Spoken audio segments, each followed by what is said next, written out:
The Boy in the Alamo, Chapter 6. We wait. Although we could see San Antonio de Bayar from the fort, and the town seemed quiet, we did not dare go outside the walls. Our well was full of water, and we had meat and corn and beans, but the wood for cooking was getting very low. Colonel Travis called a council. I was standing on the edge of it when they were talking. Then I had the idea. "You could put me over the wall tonight, sir," I said. "I could follow the ditch to the cottonwood grove and bring back wood on Pedro."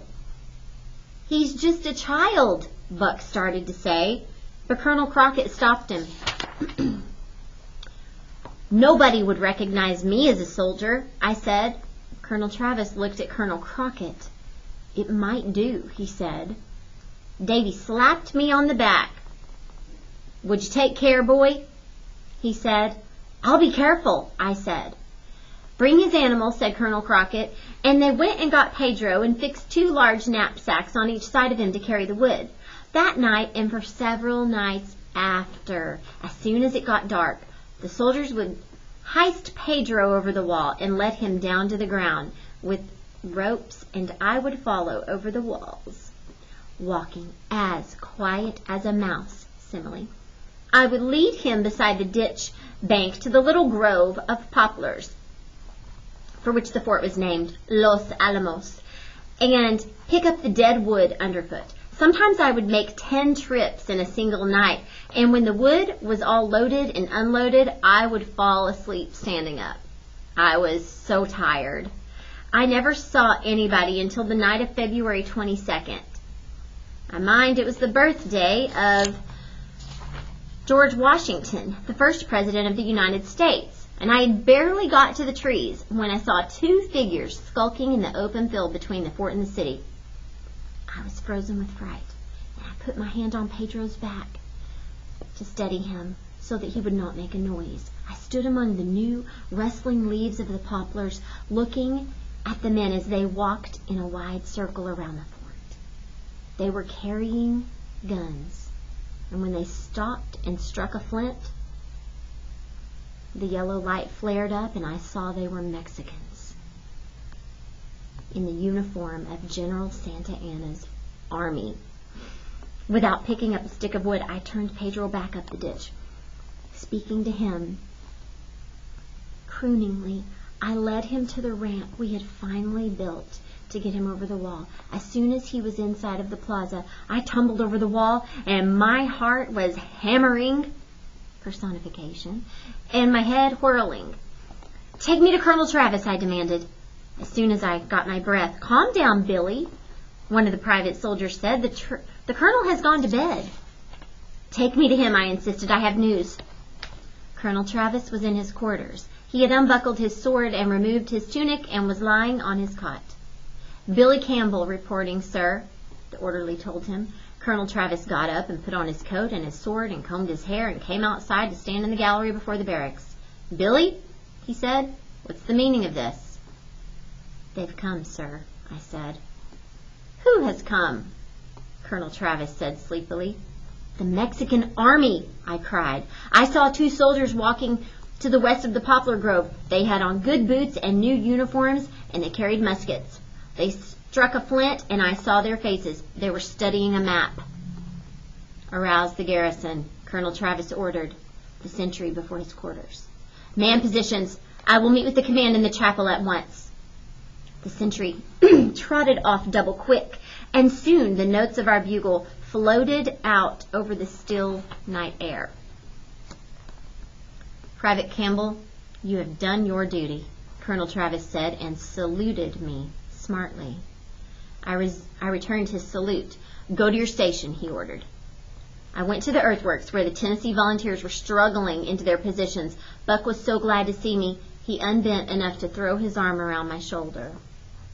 "I was afraid you were killed," he said. "When did you get back? What's up?" "They've come," I said. "The Mexicans have come, Buck." "How do you know?" "I saw them," I whispered. "I brought the news." "Did you, Billy?" Buck said, and I could tell he was proud of me. "Now it's going to begin," I said. I felt quavery with excitement or something. Yes, Buck said, now it's going to begin. There's still time for you to get away. Oh, Buck, I said. I'm part of the army. I brought the news. I give up, he said. At the council meeting in the chapel, Colonel Travis decided to send out a scout. Dr. John Sutherland got on his horse and rode out. He came back to report that he had seen only Mexican cavalry, but he thought infantry and artillery were probably coming up behind them. Dr. Sutherland's horse had fallen during the midnight ride and smashed the doctor's leg. When he got off the horse to make his report to Colonel Travis, his knee buckled under him, and he went down on the floor. He examined his own injury and decided he would be crippled for several weeks. But he could still ride, so Colonel Travis decided to send him as a messenger to the garrison at Gonzales to ask for help. When morning came, we could see the Mexican cavalry drawn up on the west bank of the river.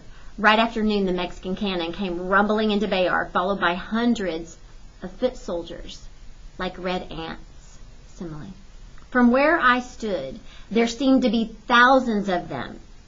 The military plaza was packed with them.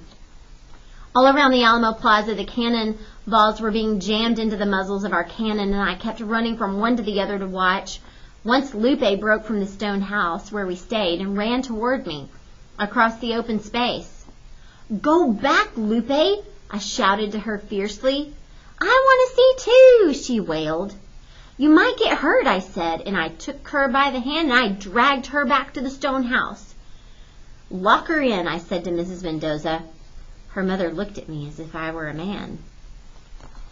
See, Billy, she said, and she shut the door on Lupe's howls. About 3 o'clock, Dr. Sutherland, groaning with his bad leg, dragged himself upon his horse and rode out the main gate and started toward Gonzales. I watched him to the brow of the hill, where he was joined by another man on horseback. It was Lieutenant John William Smith, one of our scouts. They rode off together. A few minutes later, I heard the shout, "Fire in the hole!" A terrible blast shook the whole fort. Our 18-pound cannon had fired the first shot. The Mexican cannon answered, but the shot fell short of the walls. The noise was deafening, and I had to remind myself not to put my hands over my ears or act as scared as I really was. As soon as this sound of cannon fire died, the Mexicans raised a white flag. Colonel Travis sent 2 of our men to meet their 2 delegates walking across the open field. The Mexican spokesman was Colonel Almonte, representing General Santa Anna. We demand unconditional surrender, Almonte told our men. The men from the Alamo just laughed. We refuse to surrender, with conditions or without, Colonel Travis sent back the word.